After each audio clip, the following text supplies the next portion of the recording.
बिस्मिल्लाहिर्रहमानिर्रहीम, अस्सलाम वालेकुम। आप देख रहे हैं सेहत ज़िंदगी और मैं हूं आपकी मेज़बान डॉक्टर शमाइला गफ़ार। नाज़रीन, आज के प्रोग्राम में हम स्किन रिलेटेड इश्यूज़ के बारे में बात करेंगे। किसी ज़माने में समझा जाता था कि अपनी जिल्द की हिफाजत करना और इसको नरम मुलायम बनाने के लिए टोटके करना सिर्फ ख़वातीन का मसला और मशगला है, मगर आजकल के दौर में जब इंटरनेट हमारे घरों में मौजूद है और सोशल मीडिया का इन्फ्लुएंस भी बहुत ज़्यादा बढ़ गया है, तो ना सिर्फ मर्द बल्कि हाई स्कूल के बच्चे भी they are very conscious about their skin, और यहाँ तक कि they even have beauty care regimes, जो कि एक अच्छी बात है। लेकिन अफसोस की बात यह है कि गोरे को हमारा मुल्क छोड़े हुए कई साल हो चुके हैं और हमें आज़ाद हुए हुए 74 साल हो चुके हैं, लेकिन फिर भी खूबसूरती की अलामत और ज़मानत गोरे रंग को समझा जाता है। और यही वजह है कि मार्केट में जो भी प्रोडक्ट ये क्लेम करता है कि वो आपका रंग गोरा कर देगा, उसको ख़रीद लिया जाता है without even bothering to check the price और उसके इंग्रेडिएंट्स के उसमें क्या इस्तेमाल किया गया है, मरकरी है या स्टीरॉइड्स हैं और किस मिकदार में है। इस पर हम बात करेंगे आज के प्रोग्राम की। यही वजह बनता है बहुत सारे मसाइल का, जिस तरह थिनिंग ऑफ द स्किन है, आपके मुँह पर बाल आ जाते हैं, पिगमेंटेशन और एक्नी तक हो जाती है। इसके साथ साथ और सबब जो कि इन मसाइल का वजूहात बनते हैं उन पर भी बात होगी। जैसे some people when they hit puberty तो उनके मुंह पर एक्नी आ जाती है, जो कि उनकी स्किन के साथ साथ उनके सेल्फ कॉन्फिडेंस को भी शैटर कर देती है। इस पर बात करने के लिए हमारे साथ मौजूद हैं डॉक्टर मुबशर दाहा, जो कि बहुत एक्सपीरियंस्ड डर्मेटोलॉजिस्ट हैं। अस्सलाम वालेकुम, welcome to the program both of you. Doctor Daha, ये मौसमियाती तब्दीलियाँ, ह्यूमिडिटी, ठीक है, अभी तो विंटर चल रहा है, बहुत ज़्यादा ड्राई वेदर है, लेकिन एकदम से आ जाएगी गर्मी। अब आजकल का मौसम बड़ा ट्रिकी है, आपको अंदर सर्दी लग रही है, आप बाहर निकले तो धूप है। तो इस तरह के मौसम में अपने आप को प्रोटेक्ट किस तरह करना है?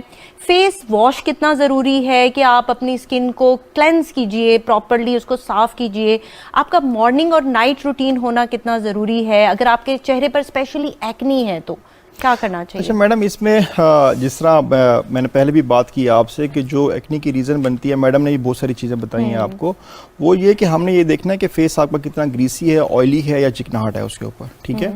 और जो बात आप कर रही हैं वेदर की कंडीशन, मैंने पहले आपको बताया कि एक तो बहुत ज़रूरी है, मतलब ये कि इधर इट्स विंटर और समर, जो भी है वेदर आपका, आपने सन ब्लॉक रेगुलर यूज करना है। ठीक, सन ब्लॉक रेगुलर यूज करना है। दूसरा ये है कि हमारा एक जनरल कंसेप्ट है कि अब चूंकि गर्मियां नहीं है, सर्दियां आ गई हैं, सर्दियों में धूप कम होती है, इसलिए हम लोग सन ब्लॉक यूज ना करें। सन ब्लॉक क्या करते हैं, आप उसमें अल्ट्रावायलेट रेज होती हैं जो कि आपकी स्किन को डैमेज करती हैं, और वो सर्दियों की धूप में भी होती हैं और गर्मियों में भी होती हैं। और इंटरेस्टिंग बात यह है कि जो इंटरनेशनल गाइडलाइंस हैं वो ये कहती हैं कि आप सन एक्सपोजर लें, जो कि हमारे यहाँ जनरल ट्रेंड है कि जी हम उसके लिए विटामिन डी की प्रोडक्शन के लिए हम सन ब्लॉक यूज करें, सन मतलब एक्सपोजर लेंगे, सन एक्सपोजर लें, लेकिन वो मॉर्निंग में या इवनिंग में। और वो भी 10 to 15 मिनट्स ओनली, जो रिकमेंडेशन है इंटरनेशनल, वो 10 to 15 मिनट्स मॉर्निंग में सन एक्सपोजर लें। और उसके अलावा जब भी अगर आपको फॉर एग्जांपल धूप में जाना पड़े तो आप प्रॉपर सन ब्लॉक यूज करें। अच्छा, सन ब्लॉक होते हैं SPF 15 भी होता है, 30 भी होता है, 90 भी होता है, तो कौन सा वाला SPF वाला जो आपका सन ब्लॉक है वो यूज करना चाहिए? और प्रॉपर तरीका क्या है सन ब्लॉक लगाने का? इसको कितने घंटे बाद रिपीट करना है? क्योंकि ये बताना बहुत जरूरी है। लोग सुबह लगा लेते हैं और समझते हैं कि all day they are protected. अच्छा, इसमें मैडम ये है कि जो आपने पूछा ना कि कौन सा SPF होना चाहिए, SPF mean sun protection factor, ठीक है। वो फिर हम उसको टू सम एक्सटेंड ना एरिया वाइज चेंज कर सकते हैं। अच्छा। मतलब ये कि अगर सपोज कि हम लोग अगर हम लोग हिली एरियाज में हैं तो हिली एरियाज जो होते हैं वो कंपेरेटिवली अदर एरियाज सन के ज़्यादा करीब होते हैं, तो वहाँ पे हमें सन प्रोटेक्शन फैक्टर ज़रा ज़्यादा रखना होगा। इसी तरह से अगर हम मैदानी इलाकों में चले जाएँ तो मैदानी इलाकों में जो सूरज से वो थोड़ा दूर होते हैं, लेकिन जिस तरह फॉर एग्जाम्पल मुल्तान है, वहाँ पे गर्मी की शिद्दत ज़्यादा होती है, तो वहाँ पे भी हमें सन प्रोटेक्शन फैक्टर ज़्यादा रखना होगा।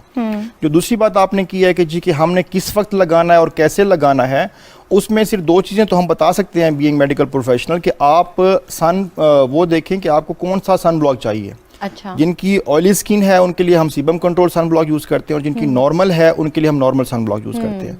बाकी कितनी देर बाद लगाना चाहिए, अगर सपोज के समर सीजन में और हमारा सन एक्सपोजर ज़्यादा है तो हम तो ये रिकमेंड करते हैं कि 2 to 3 आवर्स बाद 2 to 3 आवर्स के बाद ना आप उसकी नेक्स्ट कोटिंग चेंज कर लें, क्योंकि उसकी जो कैपेसिटी होती है अल्ट्रावायलेट रेज को रोकने की वो ग्रेजुअली कम होती जाती है। तो टू सेव योर स्किन, अगर आपका सन एक्सपोजर ज़्यादा है और आप कंटिन्यूअस सन में जा रहे हैं या बाहर जा रहे हैं तो उसके बाद उसको चेंज कर लें।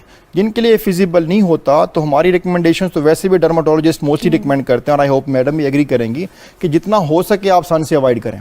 अच्छा, आपकी सन एक्सपोजर की वजह से ही स्किन पे एजिंग आती है, पिगमेंटेशन होती है, आप यंग होते हैं और आपकी स्किन पे रिंकल्स आना शुरू हो जाते हैं। तो ये सारी मोस्टली जो रीजंस बनती हैं वो सन एक्सपोजर होता है। बिल्कुल, आपने बड़ी अच्छी बात की कि हम लोग सर्दियों में सनलाइट में बैठते हैं और बहुत सारे लोग, मैंने ये भी देखा है कि वो टैन होकर आ जाते हैं बिल्कुल।